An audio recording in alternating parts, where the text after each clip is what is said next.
بسم اللہ الرحمن الرحیم. نحمده ونصلی علی رسولہ الکریم، اما بعد. معزز ناظرین کرام، السلام علیکم ورحمۃ اللہ وبرکاتہ. آپ دیکھ رہے ہیں نور ٹی وی جدہ اور میں ہوں محمد عاقل.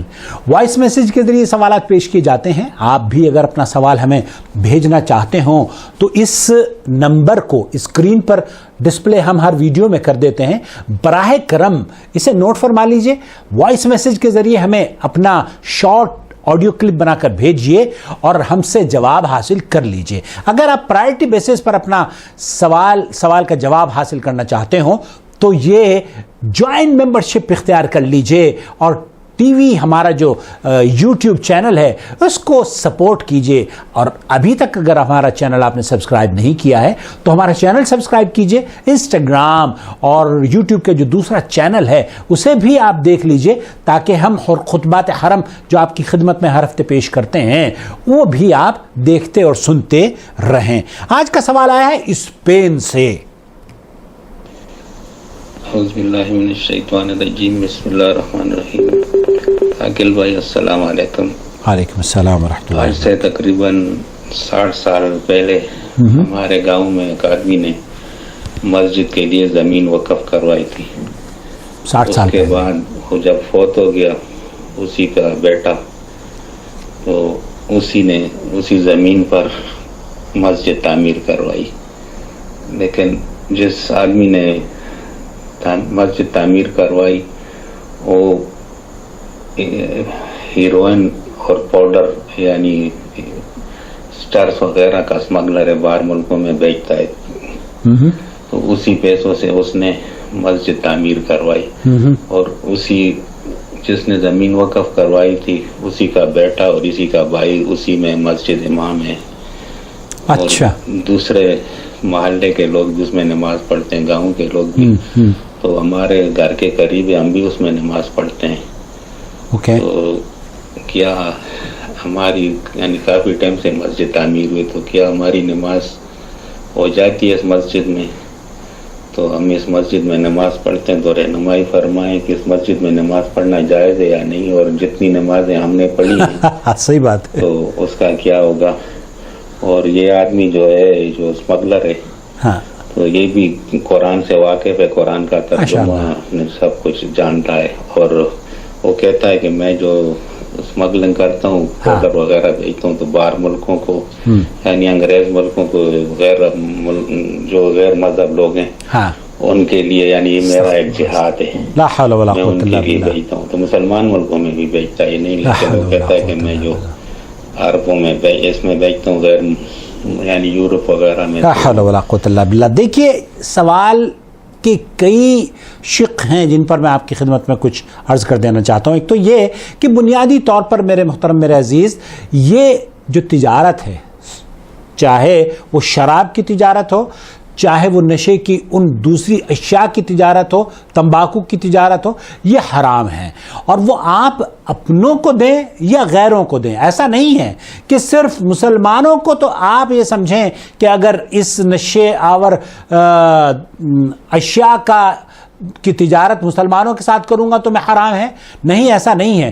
وہ ہر شخص کے ساتھ حرام ہے، چاہے آپ مسلمانوں سے کریں، چاہے آپ وہ کسی بھی مذہب اور کسی بھی رنگ اور نسل کے جاننے والوں کسی کے ساتھ بھی کریں. یہ سب کہنا کہ جناب میں یورپ بھیجتا ہوں کہ یورپ میں مسلمان نہیں رہتے، کیا امریکہ اور برطانیہ میں مسلمان نہیں رہتے؟ نہیں، وہاں ہم سے زیادہ اچھے لوگ اور زیادہ صحیح عقیدے والے لوگ بھی رہتے ہیں. تو یہ سمجھنا یہ بھی غلط ہے، بے بنیاد بات ہے. ایک اور مجھے یاد آیا جب میں سوال سن رہا تھا تو میرے ذہن میں آیا کہ ایک صاحب نے مجھ سے گفتگو کری تھی، اور فون پر لوگ کیا کرتے ہیں کہ دھوکہ دیتے ہیں. آپ کا انعام نکل گیا ہے جناب، اور نکلا کچھ بھی نہیں ہوتا. وہ آپ کو لالچ دے کے آپ سے پیسے ہڑپ لیتے ہیں. کہیں گے 2 لاکھ روپے کا انعام نکلا ہے، پوری کمیونیکیشن پورا اس کی جو گفتگو ہے بڑی مشکل سے میرے وہ ہتھے لگا تھا وہ شخص. 17 منٹ کی آڈیو ہے, میں یہاں آپ کی خدمت میں پیش کر رہا ہوں, اسے بھی ضرور دیکھ لیے گا. اس کا نظریہ بھی یہی تھا کہ جناب میں اپنے انڈین پاکستانیوں کو تو نہیں لوٹتا, عرب کو لوٹتا ہوں. تو اس کے ساتھ جو میں نے جواب دیا تھا وہ یہی جواب تھا. آپ یہ جو مسئلہ ہے آج کا وہ ہے کہ آیا ایسی مساجد جن مساجد میں یا تو وہ مال حرام سے بنائی گئی ہو یا حرام مال اس کا حصہ رہا ہو, مثال کے طور پر حلال بھی ہے اور حرام بھی ہے, یا صرف حرام ہی پیسے, جیسے کہ بھائی نے بتایا کہ ان کے گاؤں میں فلانا شخص ہے, اس کو پہلے تو اللہ سے ڈرنا چاہیے, توبہ کرنی چاہیے, اور اسے اس کام میں جو اس نے کیا ہے اس کے لیے بہرحال اللہ سے صدق دل سے رجوع کرنا چاہیے اور حرام سے اسے بچنا چاہیے, کیونکہ اللہ کے رسول صلی اللہ علیہ وسلم نے فرمایا ان اللہ طیب لا يقبل الا طیبا. تو اللہ تعالیٰ تو صرف پاک ہے اور اس کو صرف پاک ہی مطلوب ہے. اس کے یہاں اگر ہم گندے اعمال اور برائی بھیجیں گے تو وہ قابل قبول نہیں ہے. لیکن ایسی مسجد میں جو نماز پڑھی جا رہی ہے اس نماز کا کیا حکم ہے؟ سماحت الشیخ مفتی مملکت سعودی عرب عبد العزیز ابن باز رحمۃ اللہ علیہ سے پوچھا گیا تھا, وہ سوال کا جواب آپ کی خدمت میں پیش کروں گا.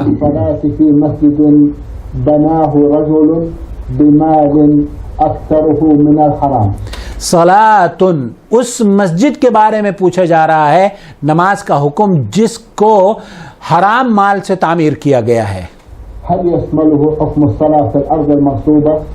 کیا اس مسجد میں نماز پڑھنے کی جو عبادت کی جا رہی ہے وہ جو جگہ ہے, کیا وہ جگہ اس حرام کے زمرے میں آئے گی جیسے کہ مسجد زمینوں پر قبضہ کر کے بنائی جاتی ہیں؟ إن لم يكن يشمله فلماذا نرجو أن تتفضلوا بمعالجة هذه القضية جزاكم الله خيرا. اس کیس میں شیخ سے پوچھا جا رہا ہے کہ اس معاملے میں ہماری رہنمائی فرما دیجئے.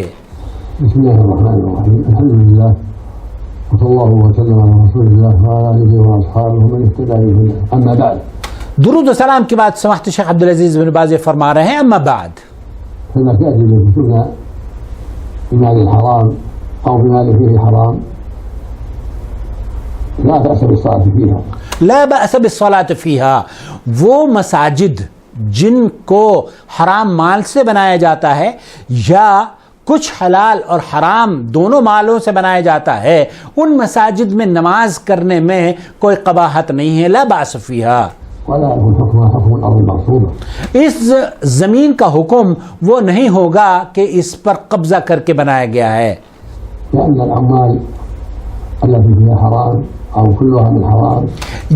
کیونکہ جو مال اس میں استعمال کیا گیا ہے اس مسجد کو بنانے کے لیے, اگر اس کا جز حرام کا ہے یا سارا کا سارا حرام کا ہے تو اس مال حرام کو صحیح امور کے لیے جو شریعت نے ان کے لیے جائز قرار دیے ہیں ان میں اس مال کو خرچ کرنا جائز ہے.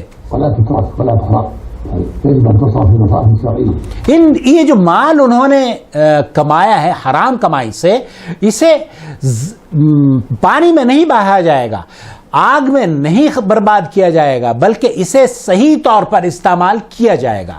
صدقہ علی الفقراء, کہ فقیروں کو اس سے مدد دی جا سکتی ہے. بنا المساجد کمان, ہم مسجدیں تعمیر بھی کی جا سکتی ہیں. مساجد کے علاوہ دورات المیاہ, ٹوائلٹس یا رفع عامہ کے فلاحی کام اور مجاہدین کی مدد کرنا, جو مسلمانوں کی مصلحت ہے, جو مسلمانوں کے کام آنے والی یا عوام الناس کے کام آنے والی جو اشیاء ہیں ان میں اس کو استعمال کرنے میں کوئی قباحت نہیں ہے. اس زمین کا وہ حکم نہیں ہوگا کہ اس پر قبضہ کر کے بنایا گیا ہے, کیونکہ یہ مال حرام سے بنائی گئی ہے تو کوئی حرج نہیں.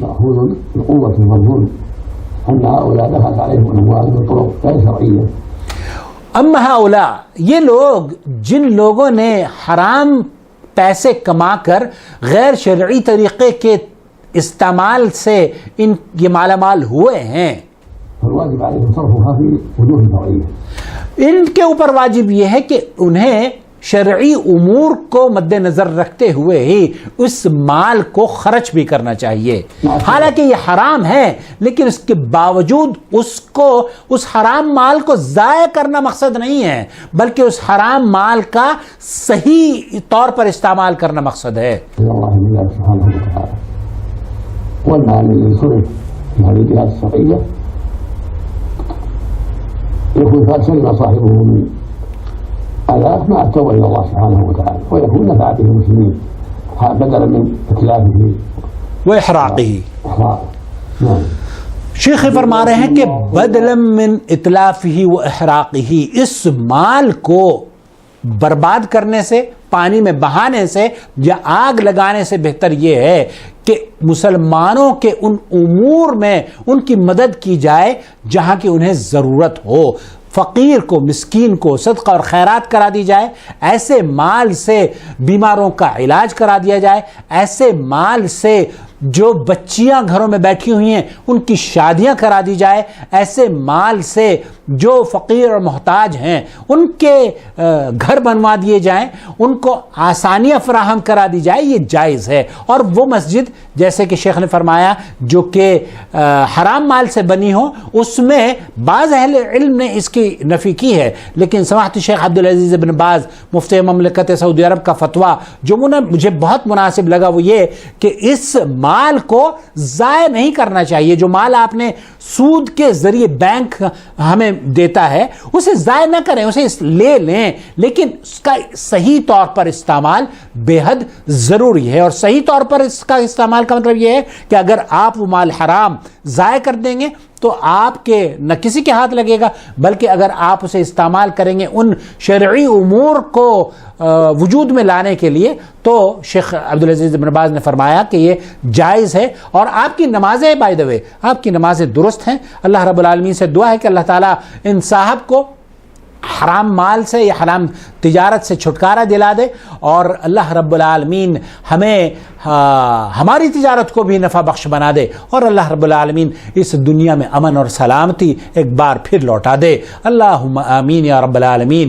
والسلام علیکم ورحمۃ اللہ وبرکاتہ. پلیز اگر آپ اس طرح کی ویڈیوز دیکھنا پسند کرتے ہیں تو ہمارے چینل کو سپورٹ کیجئے، سبسکرائب کیجئے، اور دوسروں کو بھی کہیے کہ اس چینل سے جڑ جائے تاکہ ہم سب مل کر اللہ کی رضا حاصل کر سکیں. بہت شکریہ.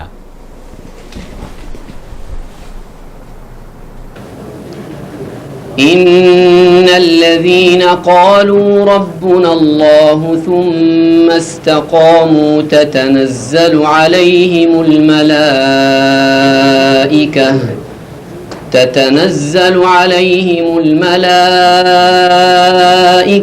ألا تخافوا ولا تحزنوا وأبشروا بالجنة التي كنتم توعدون.